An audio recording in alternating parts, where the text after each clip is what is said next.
फर्सी नेटवर्क हेर्नकै लागि।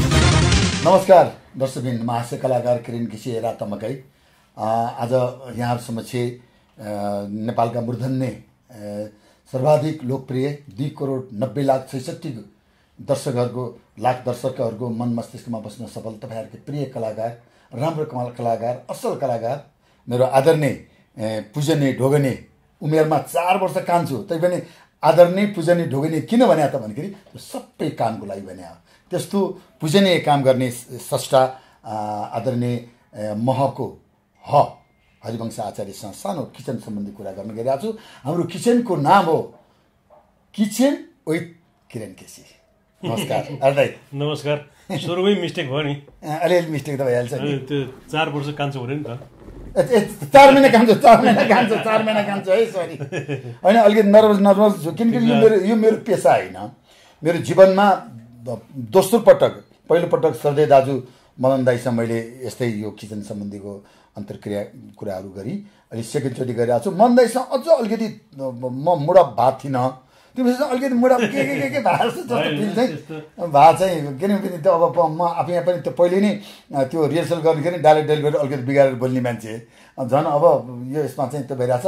यदि त्यस्तो कदम कदाचित मैले मेरो बोलीमा मेरो उसमा चाहिँ अलिकति तलमाथि हो भने यसले यो भन्नु खोजिया हो भनेर बुद्धिमा हो भने मलाई धेरै राम्रो हुन्थ्यो। सरी है, त्यो 4 वर्ष होइन 4 महिना हो। हृदय आराम हुनुहुन्छ? ठिक छ बाबु, राम्रै छ। किरण केसी के छ हालखबर? मेरो गुरु, तपाईँहरूलाई थाहा छैन होला, किरण केसी मेरो गुरु हो। उहाँबाट मैले धेरै कुरा सिकेको छु। सबभन्दा पहिले सिकेको मैले ड्राइभिङ हो। अनि मेरो चाहिँ ड्राइभिङ गुरु हो किरण केसी। ड्राइभ भनेको चाहिँ यस्तो चिज हो कि त्यसले मान्छेलाई गन्तव्यमा पुर्याउँछ। अनि म गन्तव्यमा एकदम पङ्क्चुअल हुनु कोसिस गर्छु। किनभनेदेखि तपाईँले मलाई ड्राइभिङ सिकाएको छ किरण केसीले। हामी एकअर्काले के तपाईँ भने अघि पछि तिमी भन्छौ, ए तिमी अनि हृदय अरू सब चाहिँ तिम्रो के छ मुला त्यही त। आज मुलाकै चाना खाएर आयो बिहान। मुला मनपर्छ। अब उसमा हौँ, ज्यादै फर्माइली कुराहरू पनि नगरौँ, नेचुरल कुरा गरौँ, वास्तविक कुरा गरौँ, ठेट कुरा गरौँ, सरल कुरा गरौँ है त। हामी हाम्रो कार्यक्रमको नाम पनि किचन भएको कारणले किचन सम्बन्धी मात्रै हामीले राजनीतिक कुरा गर्दै गर्दैनौँ। हल्का सन्दर्भ आयो भने छ्यास्स जाउँला, त्यो आफ्नो ठाउँमा छ। अनि व्यक्तिलाई होचाएर कुरा गर्दैनौँ, समुदायलाई र एउटा वर्गलाई छोएर हामी कुरा गर्दैनौँ। नितान्त किचन सम्बन्धी, खानेकुरा सम्बन्धी र हेल्थ सम्बन्धीको कुरा गर्छौँ। आजकल अब साउनमा व्रत बस्ने गरिरहेको छ। साउनमा यस्तो बार्ने हुन्छ नि, माछा मासु नखाने, यो गर्ने, व्रत बस्ने, त्यो के अरे पानरुटी खाने, रोटी मात्रै खाने, भेजिटेरियन हुने, यस्तो चलन छ प्राय गरी। यसमा कति विश्वास लाग्छ र यस्तो गर्ने गरिरहेको छ हृदयले? अब यस्तो छ कि असारसम्म चाहिँ जति माछा मासु खाएन हुने, अनि साउनमा चाहिँ 1 महिना साउनमा माछा मासु नखाएर धर्म हुन्छ है। त्यो धर्मको हिसाबले चाहिँ मेरो विचारमा त्यो हुँदैन। किनभनेदेखि हरेक महिनामा देउता बस्या हुन्छन्। साउनमा देउता बस्छन्, अनि त्यसपछि साउन भदौपछि देउताले छोडेर हिँड्छन् भन्ने होइन। सही कुरा, राम्रो कुरा है। हरेक महिनामा देउता बसेको हुन्छन् र माछा मासु छोड्ने हो भने सधैँको लागि छोड्नु। Very good. धार्मिक दृष्टिकोणले हो। अब साउनमा मात्रै छोडेर धर्म लाग्छ भन्ने कुरा चाहिँ मलाई चाहिँ 1 पैसा पनि विश्वास लाग्दैन होइन। अब छोड्दाखेरि एउटा फाइदा के हुन्छ भनेदेखि, जस्तो अब माछा मासु भनेको अलि चिल्लो पदार्थ हो होइन। त्यसले चाहिँ जति मान्छेले खान्छन् त्यति नै मान्छेको शरीरलाई असर गर्छ। थोरै खाए पनि त्यसले पौष्टिकता दिन्छ, धेरै खायो भने त्यसले शरीरलाई असर गर्छ होइन। त्यस कारण साउन महिना 1 महिना नखाँदाखेरि पनि शरीरको लागि फाइदै हुन्छ होला जस्तो लाग्छ मलाई। शारीरिक दृष्टिकोणले हेर्दाखेरि चाहिँ साउन महिनामा नखाएको राम्रो हो। म चाहिँ कस्तो भनेदेखि आजकल मैले के गर्ने गरिरहेको छु भनेदेखि, मैले नखाने चिज भनेको घुस मात्रै हो। कस्तो मिठो। त्यो घुस चाहिँ मेरो किचनमा पाक्दैन। मेरो घरमा घुस चाहिँ भित्र आउँदैन। त्यो खानेकुरा त्यो चाहिँ सिकन्दरबारतिर अनि त्यो अरू क्वार्टर सटरतिर चाहिँ त्यो चाहिँ एकदम धेरै पाक्छ। त्यो घुस धेरै पाकेको हुनाले चाहिँ हाम्रो देश चाहिँ घुसखुट भएको हो होइन। त्यो बाहेक मेरो घरमा सबै थोक पाक्छ र सबै महिनामा पाक्छ, खाने हुने कुराहरू है। अनि मैले चाहिँ एउटा के सिद्धान्त अपनाएको छु भनेदेखि पहिले म अलि धेरै खान्थेँ होइन, धेरै खान्थेँ, धेरै खाए बापत मैले पेट बोकेँ, प्रेग्नेन्ट भयो, यो पेट जिन्दगीभरि बोक्नु पर्ने भयो। अब ओरिजिनल प्रेग्नेन्ट चाहिँ 9 महिनाभित्र त डेलिभरी हुन्छ। साँच्चै कि प्रेग्नेन्ट भएको भएदेखि बरु 9 महिनामा सिद्धिन्थ्यो, पेट हलुका हुन्थ्यो। अब यो जिन्दगीभरि पेट बोक्ने गरेर पहिले खाएँ क्या होइन। त्यो खाएको कारण पनि के भनेदेखि म पहिले साह्रै दुब्लो थिएँ, तिमीलाई थाहा छैन? दुब्लोको एक्जाम्पल थिएँ म होइन। अनि मलाई चाहिँ मोटाउने रहर चल्यो, अनि सबैले दुब्लो दुब्लो भने मोटाउनु पाए हुन्थ्यो भन्दाखेरि मैले दिनको 1 पाउन्ड खाजा खान्थेँ, पाउरोटी होइन, 1 पाउन्ड पाउरोटी खान्थेँ, अनि चिज पनि खान्थेँ म। पाउरोटी चाहिँ त्यो राष्ट्रिय नाचघर म काम गर्थेँ म। अनि त्यो बेलामा चाहिँ त्यो नाचघरसँगै डेरी थियो, त्यहाँबाट चिज पनि किन्ने, चिज मिठो पनि लाग्ने होइन। अनि त्यसपछि भात खाँदाखेरि चाहिँ त्यो थाल हुन्छ नि, यत्रो यत्रो थाल झुसी खाने, झुसी खाएर फेरि झुसी नै तप्ने। अनि त्यसपछि त्यो खानेकुराको क्वान्टिटी चाहिँ त्यो बेलामा यस्तरी त्यो धेरै खाइन्थ्यो। पेट भनेको चिज चाहिँ रबरको झोला रहेछ क्या, हो जति हाल्यो भने थोरै राख्यो भने पनि ठिक्क हुने, जति राख्यो भने त्यो तन्किँदै ठिक हुने। एकचोटि तन्की भयो होइन। अनि मैले चाहिँ के आजकल के सिद्धान्त अपनाएको छु भनेदेखि म जे पनि खान्छु, खानुहुने चिज, तर थोरै खान्छु। Very good. क्वान्टिटी एकदमै घटाएको छु। पहिले म यति भात खाने मान्छे, अहिले म यति भात खान्छु होइन। अनि परिज भनेको चिज चाहिँ त्यही हो, मैले चाहिँ क्वान्टिटी सट्टै घटाएँ खानेकुरामा, र त्यो बापत चाहिँ म जुन क्रममा बढ्दै जानु पर्थ्यो नि मेरो, म अहिले जति पहिले जति खान्थेँ त्यति नै खायो भने त म यो सोफामा अड्दैन थियो होइन, मेरो एउटा तिग्रा हुन्थ्यो होला।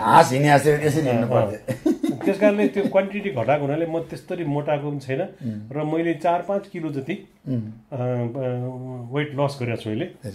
अनि त्यसले गर्दाखेरि चाहिँ म साउनको कुरा आयो, साउनको कुरामा म यहीँ टोक्याउँछु फेरि, एउटै कुरा कति गर्नु होइन।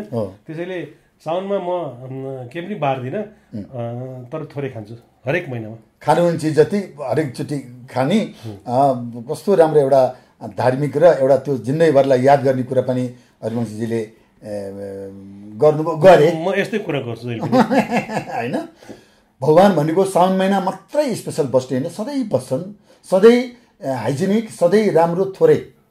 म लाल पूर्जाको स्क्रिप्ट लेख्दाखेरि मेरो अहिले म जुन घरमा बसिरहेको छु त्यो घरको माथि 3 तला माथि मनदाय हृदय आएर बसेर त्यो स्क्रिप्ट त्यहाँ लेखेको। मदनदाय हृदय सब भर्खरको क्लोजअप होइन। अनि त्यहाँबाट अब फिल्म पनि खाइराखे, एक किसिमबाट चाकरी टाइपको पनि, मनदाय हृदय मेरो घर आएर बसिरहेको छ भनेपछि अनि मैले पनि 10 थरीको भेराइटी बनाएँ। काउलीको तरकारी, चम्सुर पालुङ, भटमा साँध्या, यतातिर अर्को बकुला, खसीको मासु, त्यो के अरे त्यो चिकन रोस्ट, अचार पनि अचार पनि भेराइटीका सिसीका अचारहरू। अनि हरिले के गरे, यो हामी कहिले खान्न बाँच्नु गरे के यत्रो के गरे।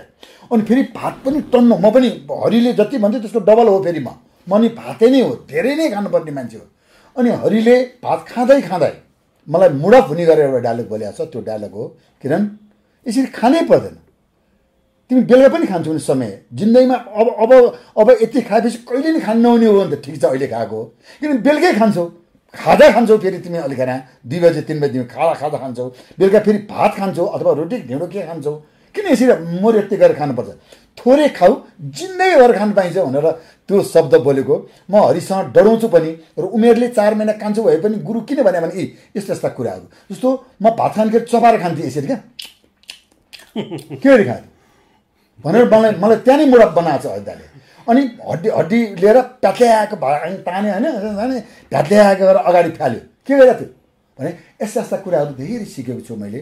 मलाई अनुशासन बनाउनु, म मात्तिने मान्छे हो, म पात्तिने मान्छे हो, मलाई पात्तिने र मात्तिनेबाट चाहिँ महासञ्चारले अथवा त्यसमाथि पनि स्पेसल हृदयबाट धेरै मलाई शिक्षा मैले लिएको छु। यो मेरो बाउ र आमाले गर्न नसकेको गुण सधैँ आदरणीय भन्छु, फेरि पनि भाइ पनि हृदयबाट मैले पाएको छु। थ्याङ्क यू हृदय। धर्म भनेको कुनै दिन बार होइन, मनमा राखेर सबैलाई पोजिटिभ गरेर अघि कस्तो राम्रो कुरा गर्नु, सबै एउटा चिज बाहेक सबै पाक्छ अरे, घुस पाक्दैन अरू सबै पाक्छ अरे, सही कुरा।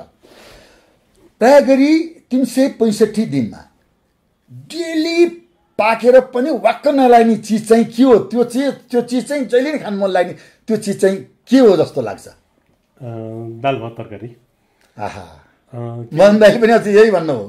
मन दाइले मात्रै होइन कि सबै दाइले यस्तै भन्नुहुन्छ, सबै भाउजूले यस्तै भन्नुहुन्छ। त्यही त हामी नेपाली संस्कारमा दाल भात तरकारी भनेको तराईमा पनि एक छाक दाल भात तरकारी खान्छन्, एक छाक चाहिँ रोटी खाने चलन छ होइन।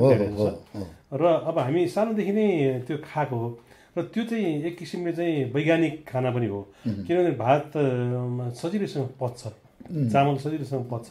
थोरै खायो भनेदेखि जुन कार्बोहाइड्रेट हामीलाई चाहिने चिज हो त्यो कार्बोहाइड्रेटले चाहिँ हाम्रो शरीरलाई, हाम्रो ब्रेनलाई चाहिने काम पनि गर्दछ र हलुकासँग त्यो पच्ने खानेकुरा हो। र त्यसमा हामी एडिक्सन भइसक्यौँ। जसरी अब अल्कोहल खाने मान्छेलाई बेलुका भएपछि अल्कोहल खानु मन लाग्छ होइन, सिगरेट खाने मान्छेलाई छिनछिनमा सिगरेट खानु मन लाग्छ। त भात खाने बानी लागिसकेपछि हामी यो नेपाली समाज यो क्षेत्र यो क्षेत्रमा चाहिँ भात खाने चलन छ। अनि त्यो कारणले गर्दाखेरि हामीलाई बिहान फेरि एक छाक चाहिँ थोरै भात खान पाए हुन्थ्यो भन्ने हुन्छ। मलाई चाहिँ म दाल भात अनि तरकारी, म घरमा के भन्छु भने धेरै थोक तरकारी बनायो भने तिमीसँग त मैले पहिले पनि भनेको थिएँ, अहिले म घरमा के भन्छु भने धेरै थोक तरकारी बनाउनु हुँदैन। एक त खर्चको हिसाबले पनि तरकारी असाध्यै महँगो छ अहिले भइसक्यो होइन। त्यो एउटा खर्चको हिसाब पनि भयो। अर्को कुरो के भने धेरै थोक तरकारी बनायो भने नुन धेरै खाइन्छ, नुन धेरै खाइयो होइन। यसमा नुन हाल्नुपर्छ, यसमा नुन हाल्नुपर्छ, यसमा नुन हाल्नुपर्छ। नुनै नुन भएपछि के भने नुन शरीरको लागि धेरै नुन, मैदा, चिनी भनेको विष हो होइन, सूक्ष्म विष हो। यो विषले चाहिँ शरीरलाई बेफाइदा मात्रै गर्छ होइन। त्यस कारण थोरै नुन खानुपर्छ, किनभने सोडियम घट्छ, पसिनाबाट नुनहरू गइरहेको हुन्छ होइन। त्यो कारणले गर्दाखेरि ठिक्क म चाहिँ खुसी के भने एक थोक दाल, एक थोक तरकारी र एक थोक अचार थोरै भयो भने म त्यति भयो भने म खुसी हुन्छु होइन। मलाई चाहिँ सबभन्दा मनपर्ने बिहानको खाजा चाहिँ त्यही हो। र बेलुका चाहिँ हाम्रो चलन के छ भन्दाखेरि घरमा फ्रिज खोल्यो के बाँकी छ सकेसम्म नपकाउने बेलुका बिहानका चिजहरू बढी भयो भने, किनभने त्यो अलिअलि पकाउँदाखेरि बढी भइहाल्छ होइन। अनि बढी हुन्छ फ्रिजमा राख्यो, अनि त्यसपछि बेलुका धेरै खानु हुँदैन भन्ने पनि छ नि त। सही कुरा। अनि बेलुका खानु हुँदैन भन्ने हुनाले के रहल पहल के हुन्छ त्यो चिज खोज्यो, त्यसलाई ततायो अनि खायो। अनि बिरलै पाक्छ बेलुका, कहिले काहीँ पाक्छ भने मलाई दिदी हुनुहुन्छ एकजना घरमा, उहाँले रोटी बनाइदिनुहुन्छ, 2टा रोटी खान्छु म बेलुका होइन। अनि बिहानको केही चिज तरकारी सरकारी छ भने त्यही खायो, दुःख पनि नदिने। किनभने बेलुकालाई फेरि भान्सामा हामीलाई पो सजिलो छ पकाइदिनु, खाइदिन सजिलो भयो, खाइदिन सजिलो। पकाउनुको लागि बिचरा एउटा मान्छे बिहानै किचनमा, दिउँसै किचनमा, बेलुकी किचनमा भन्दा उसको त किचन नै संसार हुन जान्छ क्या। त्यो कारणले घरमा अरूको मर्मलाई पनि बुझिदिएर बेलुका चाहिँ हुन त कति मान्छेलाई मेरो यो भनाइ मन नपर्ला होइन, तर बेलुका चाहिँ कसैले चाहिँ बिहान राखेको फ्रिजमा ताजा खानेकुराहरू छ, फ्रिजमा बसेको चिजहरू छ भनेदेखि बेलुका त्यो खाइदियो भनेदेखि धेरै राम्रो, धेरै घरमा गृहिणीहरूलाई पनि सजिलो हुन्छ। र अर्को एउटा काम हामीले नेपालीले नगरी नहुने काम चाहिँ के भनेदेखि खाना खाँदाखेरि चाहिँ एक सिता पनि खेर नफाल्ने होइन। अरू मान्छेले के भन्छ भात यति भात लिन्छन्, यति तरकारी लिन्छन् अनि यति खाए छोडिदियो क्या। अनि त्यसमा मान्छेले के भने म त गर्व फिल गर्दैन क्या, खानेकुरा धेरै छोड्ने हो, खानेकुरा पनि कम खाने धेरै छोड्ने भनेपछि मान्छेले त्यसको स्ट्यान्डर्ड बढ्यो भन्टान्छन्। तर जसले खाना बोलाएको छ त्यो मान्छेले त्यसलाई मनमनै गाली गरेर हान्छ, किनभने त्यसले पैसा पराएको हुन्छ नि उसको, उसले कति मेहनत गरेर कमाएको पैसाले खुवाएको हुन्छ होइन। त्यस कारण छोराछोरीले पनि बाबुआमाले पनि कसैले पनि खानेकुरा फालिदियो भनेदेखि त्यो बाबुआमाको चित्त दुख्छ, किनभने उनीहरूले कति दुःख गरेर कमाएको हुन्छ नि, कति दुःख गरेर पकाएको हुन्छन्। त्यस्तो चिजले एक सिधा पनि फाल्नु हुँदैन। र अर्को एउटा चिज म घरमा के गर्छु भनेदेखि नि, कमसेकम मैले खाएको थाल, कचौरा, ग्लास त्यो एउटा आफू सफा गरिदिने क्या होइन। किनभने मैले गरिदिएँ, तिमीले गरिदेऊ, अरूले गरिदिने, त्यो जो मान्छेले भाँडा माझ्ने काम हुन्छ नि उसलाई लोड कम हुन्छ, एकदमै लोड कम हुन्छ। मैले धेरै ठाउँमा भन्ने गरेको छु मैले पनि, लोड कम हुन्छ होइन। यो चिज चाहिँ मैले कहाँबाट सिकेको भने विदेशबाट सिकेको। विदेश जाँदाखेरि चाहिँ जसको घरमा खान जान्छन् उसको घरमा खाएर भाँडा सफा गरिदियो भने त्यो घरको मान्छेले माइन्ड गर्दैन भने माइन्ड गर्छ, गरेन भने माइन्ड गर्छ। किनभने धेरै भयो, त्यो मान्छेलाई एकजना मान्छेलाई थुप्रै नि त सबै चिज, समयको क्यालकुलेसन गरी हिँड्ने समय छ। त्यस कारण खाना मात्रै होइन कि खाना भित्रका संसार हुन्छ नि, खानादेखि चाहिँ भाँडा मान्नेसम्मको कामहरू को चाहिँ सबैले विचार गरिदियो भनेदेखि हाम्रो किचन विथ किरण केसी भन्ने प्रोग्राम को चाहिँ यो जतिले सुन्नुहुन्छ जतिले हेर्नुहुन्छ त्यो सार्थकता हुन्छ जस्तो लाग्छ है मेरो विचारमा। धेरै राम्रो ध्यान, कति राम्रो शिक्षावर्धक कुरा आयो। म पनि यो सबै सिकेको। उहाँले जे भन्नुभएको छ हरेक दिन नातिनीहरूलाई अगाडि राखेर आएर त्यो सिता पोख्यो, टिपेर फ्याल नानी, अनि त्यो गिलासमा पानी हुन्छ थालमा हाल अलिकति, अनि छम्क्यो अलिकति त्यो खाएको ठाउँमा अलिकति हाल पुस, अनि त्योभन्दा पछाडि खाने आउने मान्छेको लागि त क्लिन भयो नि, त्यो काम पनि गर्छु है। अनि सकेसम्म म चाटेर खाने गरेको छु। यो चाटेर खाने चाहिँ म अलिकति पनि प्रश्न सोध्ने भए पनि अलिकति बोलौँ। चाट्ने कुरा चाहिँ कसरी सिकेँ भने मैले पहिले पुरा खाने चलन थियो, धेरै वर्ष म त अलिकति पुरानै उसमा चाहिँ मेरो बिहा भयो। अब मेरो श्रीमती कान्छी होइन, कान्छी बुहारी, अनि भात दिँदाखेरि उभिएर दिनुपर्ने, अनि अब ठुलो परिवार मासु ल्याउनेखेरि मासु धेरै नपुग्ने। म चाहिँ कान्छो छोरो भएको कारणले आमाले मलाई चाहिँ 3-4 चोट वरिपरि भोलि कतरभरि झोल हालिदिनुहुन्थ्यो। म झोल जति सबै खाएर जुठो हालेर मासु जति सबै बुढलाई राखिदिन्थेँ। अनि त्यो पुरा खाने चलन थियो। त्यो पुरा खानेखेरि मैले त्यो कुखुराले छरे जस्तो गरेर छरेर त्यहाँ राखेँ भने त्यो पछि खाने आउने मान्छेले कसरी खाने, मान्छे हो घिन लाग्न सक्छ, त्यसले मैले सफा गरिदिनुपर्छ भनेर त्यो भाँडा माझे जस्तो गरेर यति भात राखिदिने चलन थियो। यति भात र अचार त्यो राखिदिने चलन थियो। अचार कहिले काहीँ हुन्थ्यो, नयाँ अचार चाहिँ खान्छ, भात चाहिँ राख्नै पर्थ्यो। त्यो एकदम सफा गरे जस्तो गरेर राखिदिन्थेँ। त्यसले गर्दाखेरि उसलाई पनि रमाइलो भयो, खाने मान्छेलाई पनि रमाइलो भयो, मलाई पनि अर्काको मर्का बुझे जस्तो भयो। यसरी सिक्यो कि त्यो सिक्नुको कारण पनि महासञ्चार हो।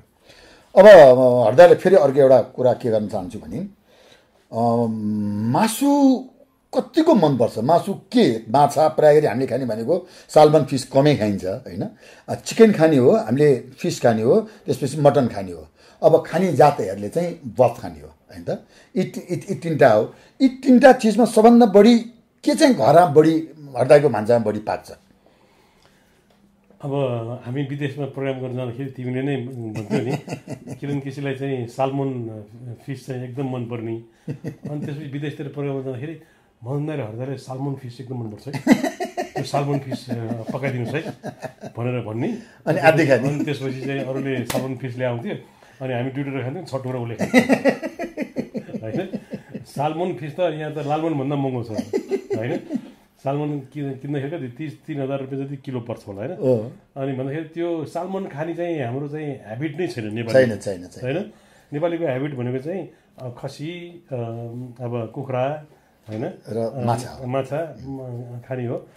अनि मलाई चाहिँ अब सानोदेखि खाएर आएको है, म त बाहुनको छोरा। मेरो आमा बुवाले चाहिँ मलाई सानोमा कुखुराको अन्डा सुद्धा खान दिनुहुँदैन, गोलबेडा सुद्धा खान दिनुहुँदैन। हामीले खाने भनेको खालि खसीको मासु होइन।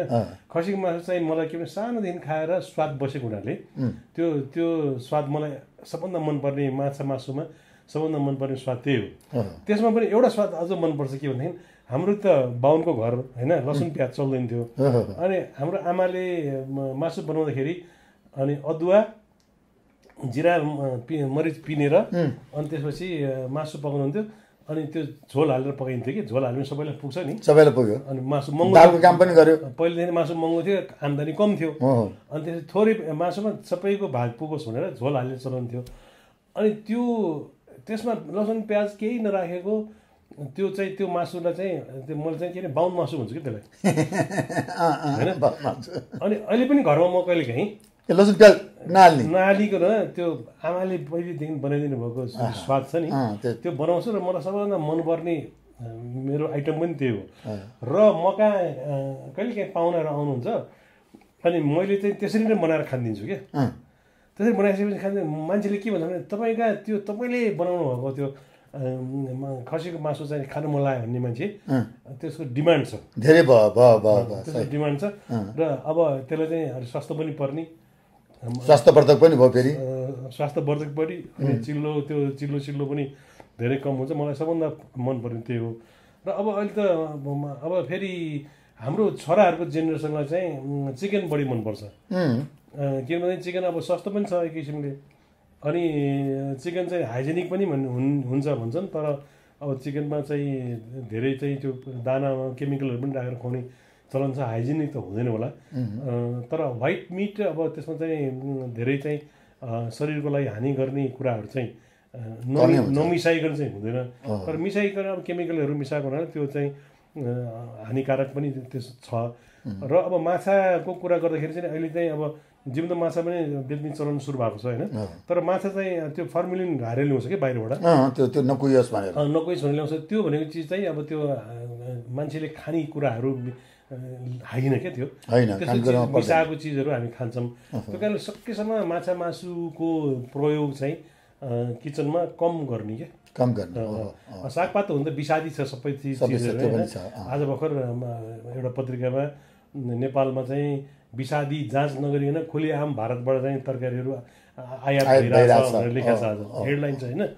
अब हामीले विष खाइरहेछौँ, विष इम्पोर्ट गरेर खाइरहेछौँ। अब त्यो कारणले गर्दाखेरि चाहिँ अब घरमा मिनिमम हामीले चाहिँ त्यसको सतर्कता अपनाउन सक्यौँ भने, जस्तो चाहिँ त्यसलाई पखाल्दाखेरि फिटकिरीहरू राखेर पखाल्ने, के गरेर पखाल्ने, आज किनेर ल्याएको तरकारी आजै नखाइकन त्यसलाई चाहिँ सञ्चित गरेर अनि त्यसको त्यो विषको असर कसरी कम गर्न सकिन्छ त्यसरी खान पर्ने हो। अब हामी कहाँ चाहिँ कसरी अब तरकारी रोप्ने बारी छैन, सिद्धिसक्यो होइन। किरणको त थुप्रै बारी छ मलाई थाहा छ होइन। हाम्रो गाउँमा छ, गाउँमा तर विषादी सबैतिर विषादी हाल्छन् होइन। अब विषादी नभएको खानेकुराहरू चाहिँ तरकारीहरू चाहिँ कसरी उत्पादन गर्ने, मैले सुनेको चाहिँ अब 5 फिट माटो झिकेर फाल्नुपर्छ अरे सबै नेपालको खेत बारीबाट, किन 5 फिट माटो चाहिँ त्यो केमिकलले गर्दाखेरि त्यो विषादी भइसक्यो। अनि त्यो स्थिति छ। अनि पहिले हामी सानो बेलामा खानेकुराहरूको तरकारीको स्वाद जस्तो काउलीको स्वाद, यो घरमा काउली पकायो भने अहिले वरिपरिको 5-6वटा घरकोमा बास्ना आउँथ्यो क्या। रायो सागको झोल र भात त यस्तो मिठो हुन्थ्यो नि होइन, यस्तो तिखरो बास्ना आउँथ्यो। त्यो साग त्यो काउली के पनि छैन, स्वाद छैन क्या। साग त छ, काउली छ, तर स्वाद छैन। अनि त्यो कारणले गर्दा त्यो स्वादलाई कसरी फर्काउने क्या, त्यो चाहिँ सोच्नुपर्छ। जस्तो गाई भैँसीको मात्रै मल हाल्यो भनेदेखि त्यस्तो स्वाद हुँदो रहेछ। गाउँमा कहिलेकाहीँ गएको बेलामा त्यस्तो स्वादहरू भएको पाइन्छ होइन। अब त्यो किचनलाई अब त्यतातिर कसरी कन्भर्ट गर्ने र मान्छेको मानव स्वास्थ्यलाई कसरी संरक्षण गर्ने भनेर त्यो सोच्नुपर्ने बेला। यो चाहिँ राज्यको पनि दायित्व हो होइन, राज्यको पनि दायित्व हो। अहिले कानुन कडा, राज्यको दायित्व त राज्यले अब सरकार बनाउने कि अब यो विषादी यतातिर त ध्यानै पुग्दैन उनीहरूको। राज्यको दायित्व भनेको खालि आफ्नो सत्ता बचाउने, प्रधानमन्त्री फेर्ने, फेरि ऊ प्रधानमन्त्री हुने, अनि यो मेरो मान्छेलाई पावरमा ल्याउने, उसलाई हटाउने, यसको रिस गर्ने, उसको रिस गर्ने, यसलाई लडाइदिने गर्दाखेरि हाम्रो पुस्तौँ बितिसक्यो होइन। पुस्तौँ राज्यको दायित्व होइन, राज्यले त गर्दैन भन्ने कन्फर्म भइसक्यो अब होइन। किनभने अब यो 38वटा सरकार आयो अरे अहिलेसम्म, अनि 38जना प्रधानमन्त्री भयो अरे भन्छु नि। 38वटा सरकार भयो अरे अहिलेसम्म। अब कहिलेदेखि हो त्यो थाहा छैन होइन। त्यो 38वटा सरकारै त्यसरी सिद्धियो क्या, त्यसको दायित्व सिद्धियो। त्यो दायित्व हाम्रै हो, जनताहरू नै यो चिजमा सचेत हुनु पर्यो। आफूले अहिले त कौशी खेतीको कुराहरू आएर छ नि होइन। कौशी खेती भनेको वास्तवमा एकदमै राम्रो चिज हो, किनभने धेरै राम्रो चिज हो। मान्छेको हरेक मान्छेको अहिले त मैले कति ठाउँमा देखाएको छु भनेदेखि रेन्टमा बस्ने मान्छेलाई र घरबेटीले साझेदारी गरेर कौशीमा तरकारी रोप्ने, अनि त्यहाँ आएको चिज चाहिँ बाँडेर खाने भन्ने पनि मैले कतिवटा सुनेको छु कि। त्यसरी कौशीको स्पेसहरूमा गमलाहरूमा अब त्यो अरू प्रविधिहरू छ नि होइन, त्यसमा चाहिँ तरकारी खेती गरेर अलिकति भए पनि उत्पादन बढाउन सक्यो भनेदेखि विदेशबाट आयात गर्ने तरकारी, हामी लाजमर्दो कुरा क्या, हामी नेपाल कृषि प्रधान देश हो, तर हामी अरबौँ रुपियाँको लसुन प्याज तरकारी साग हामी चाइनाबाट लसुन मगाउँछौँ, लसुनबाट आउँछौँ, प्याज इन्डियाबाट मगाउँछौँ। भनेपछि हामीले खाने किचनका 90% सामानहरू हामी इम्पोर्ट गर्छौँ होइन। लाज हुनुपर्ने हामीलाई, अब हामीलाई लाज छैन। अनि तर हामीले उत्पादन भनेको पटक्कै नगर्ने भयौँ, अल्छी भयौँ हामी असाध्यै होइन। अनि त्यो कारणले गर्दाखेरि किचनलाई हाइजेनिक कसरी बनाउने, शुद्ध खानेकुरा कसरी बनाउने भनेपछि हामीले विकल्पहरू सोध्ने। कौशी खेती भयो, आफूसँग करेसा बारी सानो ठाउँ छ भने त्यसमा बनाउने, त्यो अभियान चाहिँ हामीले भनौँ यो इन्टरभ्यूमा भनौँ होइन। अब कसैले चाहिँ अनुसरण गर्न मन लाग्यो भनेदेखि सायद कसैले लाखजनाले हेर्नुभयो भने सुन्नुभयो भने 1000जनाले मात्रै गर्नुभयो भने त धेरै चिज भयो फलदायी भयो। अनि एउटाले गरेको देखेर फेरि अर्कोले त्यसलाई अनुसरण गर्छ क्या। जस्तो अहिले कौसीको चाहिँ एउटा फेसनै भइसक्यो। प्राय गरी घरमा चाहिँ जति खेतीपाती भए पनि त्यो माछा ल्याउने त्यो हुन्छ नि के त्यो फर्माइक एउटा सेतो त्यसलाई के भन्छ मैले बिर्सेँ, थर्मोकोल। त्यो थर्मोकोलमा राखेर यताउति गरेर गोलबाट सोलबाट भेडे खोर्सानी त्यो त्यो यतातिर धरानतिरको त्यो डल्ले खोर्सानी यिनीहरू चम्सुर पाल्नुमा धर्यो, मासु सासु पकायो, तरकारी सरकारी पकायो भने 1-2 मुठो त्यो धन्ने माथिबाट ल्याएर फ्रेस अहिले नै त्यो टाइपको चाहिँ एउटा फेसन नै चलिरहेको छ अहिले। अब हरदाईलाई करिब हामी अन्त पनि आइरहेछौँ। अहिलेसम्म हरदाईले काउली किन्यो होला, बन्दकोपी किन्यो होला, खोर्सानी किन्यो होला, भेन्टा किन्यो होला, यो किन्यो होला, त्यो किन्यो, मासु माछा यहाँ त्यहाँ यत्रो उमेरसम्म पहाडै नै किनिसक्यो। अहिलेसम्म काउलीको पहाड किनिसक्यो, सागको पहाड किनिसक्यो होइन, सागको डुङ्गुरै किनिसक्यो नि, पहाडै भनौँ न, डुङ्गर किनिसक्यो होइन, के किनिसक्यो के भनौँ न। भने अहिलेसम्म खल्तीबाट पैसा निकालेर बजारबाट किनेर नल्याएको 2 त्यस्तो तरकारी सम्झनामा केही छ? छैन, दारीजुङ मात्रै हो किन्नु। अरू सबै चिज किनेर ल्याएर शरीरमा उम्रिने साग हुन्छ नि कालो साग, त्यो कालो साग चाहिँ किनेको छैन, त्यो चाहिँ अरू चाहिँ सबै किनिसक्यो, सबै चाहिँ आउँछ। अब मैले चाहिँ 2 चिज किनेको छैन अहिलेसम्म, मलाई आफूले थाहा पाएको, मेरो बर्माले बुझेसम्मको मैले भनेको छु, हरिदाले भनेको जस्तो म पनि एकदमै मेरो त अलिकति मैले किन्छु किन, म चोर जान्दिनँ होइन, चोर जान्छ उसले किन्दैन होला होइन, म चाहिँ त्यस्तो चोर छु। मेरो चाहिँ कुरो के छ भने बारीमा त्यो मलाई चाहिँ अहिले पनि कस्तो भने म उचिनमा गाई भैँसी थिएँ होला है, गोरु थियो, गोरु के होला अनि मर्सल लिएर हिँडेको बेलामा आफ्नै बारीमा चम्सुर पाल्नुमा लसुन धनियाँहरू सबै हुँदाहुँदै पनि बुढी आमाहरूले डोकामा करिब 4:30-5 बजीतिर अब साँझ पर्ने बेला चाहिँ 3 मुठो 4 मुठो पालुमा चम्सुर र अलिक कलकलाउँदो छ भने त्यसै किनेर ल्याएर जानु मन लाग्छ मलाई। त्यसैले किनिदिन्छु पनि, त्यसै किन्ने पैसा नदिने होइन, 70 रुपियाँ छ भने 100 रुपियाँ दाम दिएर हिँडिदिने क्या। त्यो बुढी मान्छेले त्यत्तिकै 30 रुपियाँ दाम दियो भने चाहिँ तेरो माग्ने हो, म माग्न बस्यो भनेर गाली गर्लान्। तर 60 रुपियाँको त्यो सामान छ, के अरे 70 रुपियाँको सामान छ भने 100 रुपियाँ दाम दिएर ल्याएर मर्सल ल्याएर भाग्ने क्या, पैसा फिर्ता दिने। अनि त्यो गइसकेपछि त्यो बुढी आमा पनि जिल पर्छ नि, के तालको यो बौला हो, 70 भनेर चाहिँ 30 दिएर गयो, के तालको भनेर तिनलाई पनि त्यो खुल्दिली भयो। घरमा चाहिँ जहिले पनि गाली खान्छु, बारीभरि साग छ, फेरि साग किन साग देख्नेबित्तिकै मलाई थुक आउँछ।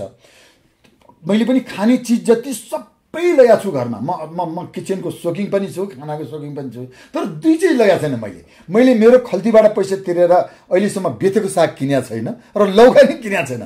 त्यो 2टै फेरि सर्वाधिक हाइजेनिक रहेछ।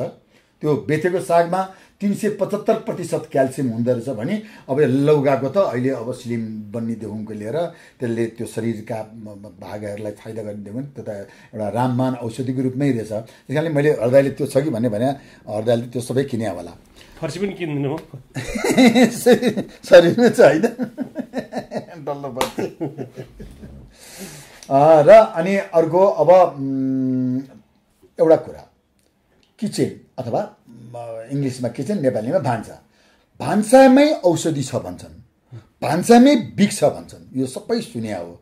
यो सबैलाई थाहा छ, मलाई भन्ने बित्तिकै दर्शकहरूले पनि थाहा भइसक्नु भएको छ। तर भान्सामै औषधि भान्सामै बिक भन्ने कुरोमा चाहिँ सानो यसको चाहिँ अलिकति व्याख्या गरिदिनु न। भान्सामै बिक, भान्सामै अमृत। अमृतलाई चाहिँ विषले कोटेड गरेको छ क्या। अमृत भनेको साग अमृत हो, त्यसपछि तरकारीहरू सबै अमृत हो होइन, तर विषादी हो, त्यो सबै विषादी हो होइन, सबै विषादी छ। आज छोरी लगिहाल्यो, 7 दिनपछि लानुपर्ने ठाउँमा आज यसो छ्याछ गऱ्यो, लगिने लगेर बजारमा बेच्दै हाल्छ। अनि त्यो के अरे केरा खान्छौँ हामी, आँप खान्छौँ, अनि त्यसपछि मेवा खान्छौँ, त्यसमा चाहिँ सबै त्यो वाइडलिङ गर्ने ग्यास हुन्छ नि, एउटा ग्यास वाइडलिङ गर्छ नि, त्यो ग्यास वाइडलिङ सरर छरेर अनि सबै बोराले छोपिदिएपछि काँचो भोलिपल्ट ठ्याक्कै पाक्छ अरे क्या होइन। अनि भान्सामा सबै विष छ अहिले, तर पुर्खाहरूमा चाहिँ पुर्खाको बेलामा चाहिँ भान्सामा सबै औषधि थियो। अब साग औषधि हो, जिरा औषधि, बेसार औषधि होइन, अहिले त प्रुफै भइरहेछ नि त, अदुवाहरू भयो, सबै अदुवाहरू, लसुन भयो, प्याज भयो होइन, त्यो सबै औषधि हो। तर हाम्रो भान्सामा भएको चिज औषधिहरूमा चाहिँ सबै विषले कोटेड गरिरहेको छ। जसरी एन्टिबायोटिकमा भित्र तितो हुन्छ, बाहिर सुगर राखेको हुन्छ नि, होइन? अब हाम्रो चाहिँ भान्सामा हुने औषधि चाहिँ त्यसलाई चाहिँ सबै विषले कोटेड गरेको हुन्छ। हामी त्यो विष खाइरहेको हुन्छौँ, अनि अनेक किसिमको रोग लाग्छ, अनि त्यसको लागि उपचार गर्नुपर्छ। अरब रुपियाँ विदेश गइरहेछ, होइन? तर भान्साको औषधिहरूको गुण चाहिँ विषादीलाई पन्छाएर हेर्ने हो भने ज्वानो, बेसार, अदुवा, नुन, खोर्सानी, त्यो नुन भनेको मतलब त्यो अब ढिका नुन, त्यसले चाहिँ जस्तो अब अहिले चाहिँ आए नुन छ, होइन? त्यसले त्यो गलगाडलाई त्यो आउन रोक्छ नि, त्यो सबै औषधि हो। धेरै खायो भनेदेखि जे पनि विष हो, थोरै खायो भने जे पनि औषधि हो क्या। बुझिहाल्नुभयो। यहाँ थोरै थोरै जे पनि खानु मिल्दो रहेछ। किनकि मैले यो किन भनिरहेको छु भने डक्टरको पद नपाएर, डक्टरको लाइसेन्स नलिए पनि महसञ्चारलाई डक्टरको लाइसेन्स लिएको र डक्टर प्राप्त भएको र 7-8 वर्ष पढेर डक्टर सर्टिफिकेट लिएर आएको मान्छेले पनि परामर्श गरेर तपाईँहरूले डायबिटिज सम्बन्धी एउटा फिल्म बनाइदिनु पर्यो भनेर महसञ्चारसँग परामर्श गर्न आएको मैले देखेको छु र महसञ्चारले बनाइदिएको पनि छ। त्यो बेला भनेको छ महसञ्चारले आफैले एक्टिङ गरेर, जति थालमा भात हाल्नु भएको छ त्यो ठाउँमा अब तरकारी हाल्नुहोस्, जति ठाउँमा तरकारी हाल्नुहोस्, तरकारी चाहिँ यति हाल्दैन, तरकारी यति हाल्छ, यो यति हाल्ने ठाउँमा भात हाल्नुहोस् भनेर यस्तो राम्रो जनमानसमा शिक्षावर्धक उहाँहरूले गरिदिनु भएको छ, होइन? फुड्सको विषयमा, पानीको विषयमा टेलिफिल्म बनाउनु भएको छ जनहितको लागि। त्यसले गर्दाखेरि आज यस्तो मूर्धन्यसँग यो खाना सम्बन्धी कुराहरू गर्न पाइयो, धेरै खुसी लाग्यो। र अन्तिममा अब अहिले कोभिड पनि छ हामीसँग, होइन? यो हाम्रो देशलाई, एउटा जिल्लालाई, एउटा क्षेत्रलाई मात्रै लाग्यो होइन, ग्लोबल यो पृथ्वी नै यो आक्रान्त र एकदमै डरलाग्दो। झन् अहिले त म हिजो पनि झन् दिन प्रतिदिन बढिरहेछ। अहिले खुकुलो गर्न पाएको छैन, फेरि भत्त बिस्तारै आइरहेछ। यसलाई न्यूनीकरण गर्नको लागि के गर्नुपर्ने हो त्यो त अब हृदयको मैले प्राय गरी रेडियोमा पनि बिहान सुन्छु निर शाह दाईको, अरू ठुल्ठुलो लेजेन्ड मान्छेहरूको मुखार बिन्दबाट यसो गर्नुपर्छ, यसरी बस्नुपर्छ भन्ने कुराहरू रेडियोबाटहरू विभिन्न माध्यमहरूबाट पनि आइरहेछ।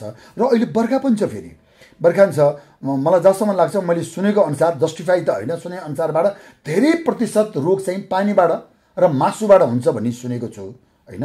अब यो अहिले अब कतिपय घरमा मलाई आज बिहान म रोएँ पनि, म प्राय गरी म रुन्छु पनि। कुन अर्थमा रोएँ भने बिहान टिकटक हेरेर आएको, त्यो टिकटकमा एउटा के आयो भने 70 वर्षको एउटा छोराले 93 वर्षको आमालाई, जो आमा अन्धो हुनुहुन्छ, अब टोयलेट लिएर जाउँ, आइया मान्छेलाई टोयलेट कसरी गराउनु नगरौँ, आमा अन्धो, अब फेरि सम्पन्न परिवारको मान्छे पनि होइन, अट्याच बाथरुमवाला पनि होइन, गएर त्यो बोरामा गएर गर्नुपर्छ। के गरिरहेको छ भने त्यो घरको पिँढीको दलिनमा डोरी तानेर टोयलेटको उसमा राखिदिएको छ, अनि त्यो अन्धो आमा त्यो डोरीमा समातेर लगाएर अनि दिसा पिसाब के बसेर आउनु त्यो गर्ने। कस्तो भयावह! कसरी तातो पानी तताएर खाने होला? अहिले तातो पानी यस्तो ब्याक्टेरियाहरू छ त्यसमाथि। अब यो अहिले श्वास प्रश्वास र फोक्सो सम्बन्धीको कोभिडको यो छ, त्यसले गर्दाखेरि यो अहिलेको विषम परिस्थिति एउटा आफ्नो ठाउँमा छ। र अर्को यो अहिले बर्खा छ र अब यो कोभिड पनि छ। यी सबै कुराले गर्दाखेरि एउटा हृदयबाट एउटा सानो टिप्स बेलुका अथवा यो कोभिडलाई पनि काम गर्ने, स्वस्थ पनि हुने र परिवारलाई सस्तो राम्रो तरिकाले हुने खालको एउटा सानो टिप्स केही छ भने दर्शकहरूको लागि एउटा डक्टर त होइन, तर व्यावहारिक कुरा हो। मैले पनि सुने हो, अब देखा हो। यो कोरोनाको बेलामा चाहिँ घर गइसकेपछि कोरोनाको जम्स चाहिँ ब्याक्टेरिया चाहिँ मान्छेको शरीरभित्र पस्यो भने पनि नाकबाट र धेरै खाने मुखबाट पस्छ, होइन? हुन त आँखा अन्तबाट पनि पस्छ अरे, तर त्यो चाहिँ 4 दिनसम्म यहाँ घाँटीमा बस्छ अरे क्या। 4 दिनपछि मात्रै तल ओर्लिन्छ, होइन? नक्सतिर ओर्लिन्छ। त्यसैले बेलुका चाहिँ हुलमुलमा गएको, बाहिर कतै गएको मान्छे हुनुहुन्छ भनेदेखि बेलुका घर गइसकेपछि धेरै बाफ पनि धेरै लिनु हुँदैन रहेछ, होइन? स्टिम लिने। अनि म चाहिँ के गर्छु भनेदेखि त्यो चिया पकाउने इलेक्ट्रिक किटली हुन्छ नि, त्यसमा पानी एकचोटि उमाल्छु, अनि त्यसपछि के अरे स्विच अफ गर्छु, फेरि अन गर्दाखेरि फेरि त्यो करेन्ट सर्ट होला, अफ गर्छु।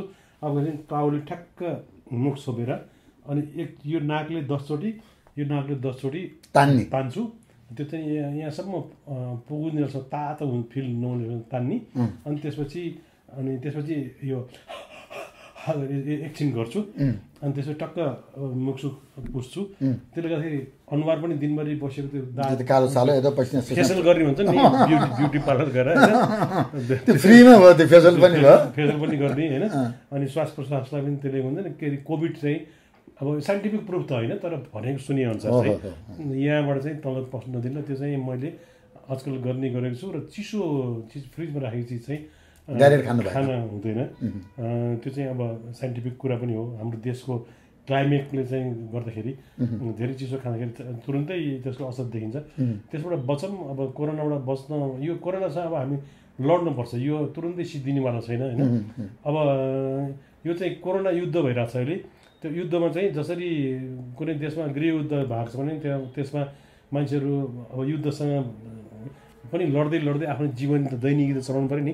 त्यसरी कोभिडसँग लड्दै लड्दै हाम्रो दैनिकी चलाउँ हाम्रो पर्यटन व्यवसायलाई ठाउँमा लिएर उद्योग उत्पादनलाई ठाउँमा लिएर र यो कोरोनासँग चाहिँ हामी अझ कति वर्ष लड्नुपर्छ लड्न तयार भएर बसौँ र भ्याक्सिनाइज भनेको चाहिँ अब भ्याक्सिन लिने चाहिँ देशको अहिले पूर्वाधारहरू विकासहरू सबै रोकेर भए पनि यो कोरोनाको खोप चाहिँ सम्पूर्ण नेपालीलाई चाहिँ लगाउने चाहिँ कोसिस अब सरकार छ भन्ने गरौँ होइन छैन नगरौँ यति भन्दै 60-65 लाख जुन ल्याइ पनि सिया छ 30-34 लाख मागेर मात्रै होइन किनेर पनि ल्याउनुपर्छ पहिलो प्रायोरिटीमा राख्नु पर्यो किन्नु पनि थालेछ अहिले त खालि मागेर मात्रै लिन्छ भने माग्नेलाई कति दिन्छ र अनि माग्नेलाई त सबै चिज लास्टमा त्यो बच्यो पनि दिन्छ नि कम प्रायोरिटीमा राख्छ नि त त्यही हो कुरा अब त्यही हो अब धन्यवाद हृदय मेरो जीवनको सेकेन्ड अन्तर्वार्ता यानि कि यो किचन सम्बन्धीको कुराहरूमा तपाईँले जुन किसिमको एउटा सान्दर्भिक एउटा व्यवहारिक र एउटा सन्देशमूलक कुराहरू दर्शक समक्ष मेरो प्रश्नको अत्यन्तै सान्दर्भिक र राम्रो तरिकाबाट तपाईँले पर्फर्म गरिदिनु भयो भनिदिनु भयो तपाईँलाई धेरै धेरै धन्यवाद दिन चाहन्छु तपाईँ के तिमीलाई है हामी त अब बाटो तिमी भन्छौ यहाँ मात्रै औपचारिक त फेरि अघि फेरि बिर्सेर धेरैचोटि तपाईँ भनिन्छु मैले धेरै धेरै धन्यवाद दिन्छु स्वस्थ रहनुहोस् मस्त रहनुहोस् व्यस्त रहनुहोस् है त थ्याङ्क यू हस् त धन्यवाद दर्शकबिन अहिले भर्खरै नेपालका मूर्धन्य मैले अघि नै पनि सुरुमा पनि भने 2 करोड 90 लाख दर्शकहरूको मन मस्तिष्कमा बस्न सफल लेजेन्ड बहु प्रतिभाशाली युरोपमा अभिनय गर्नुपर्छ कि भनेर नयाँ सोच्नै सकिन्न किनकि त्योभन्दा पहिले हरिवंश र मदन राईले गरिसकेका हुन्छ त्यसमा त पनि भस्टाल हरिवंशले झन् सिधाइसकेका हुन्छ त्यस कारणले धेरै खोज धेरै सोच धेरै विचार गरेर मात्रै नयाँ चिज अगाडि ल्याउनुपर्छ किनकि महासञ्चारले पहिले गरि नै सकेका हुन्छ त्यस्ता लेजेन्ड मान्छेसँग मैले जुन किसिमको यो किचन क्याफेको विषयमा यो किचनको खानाको विषयमा चाहिँ कुराहरू गरी ज्यादै राम्रो सान्दर्भिक कुराहरू यहाँहरूले सुनिसक्नुभएको छ आउँदा दिनहरूमा अझ बढी स्वस्थवर्धक र रमाइलो र मिठा मिठा टिप्सहरूको र यो किचन सम्बन्धीका कुराहरू लिएर आउने बाचा गर्दै अहिले यहाँहरूसँग बिदा लिन चाहन्छु नमस्कार